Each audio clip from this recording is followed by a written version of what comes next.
Okay, today we're going to show you how to factory reset your Panasonic TV. Since you're watching this video, you're probably having a problem with your Panasonic TV and you want to do a factory reset so you can get it working again. Now, I am going to show you in a second how to do that factory reset.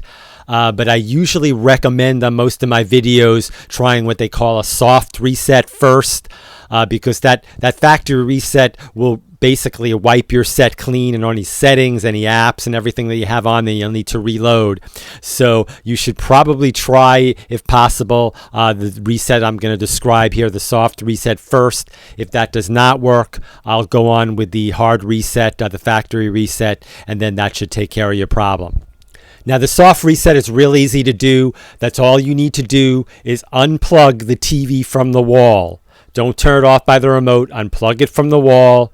Wait about 60 seconds and then plug it back in. In most cases, this will solve, believe it or not, a lot of your problems. Okay, if this doesn't take care of your problem, then you can do the factory reset. We're going to show you how to do that now. Press the menu button on the remote. Select Setup, select System, then Factory Defaults. That's our video for today. As always, thank you very much for watching, and please remember to subscribe.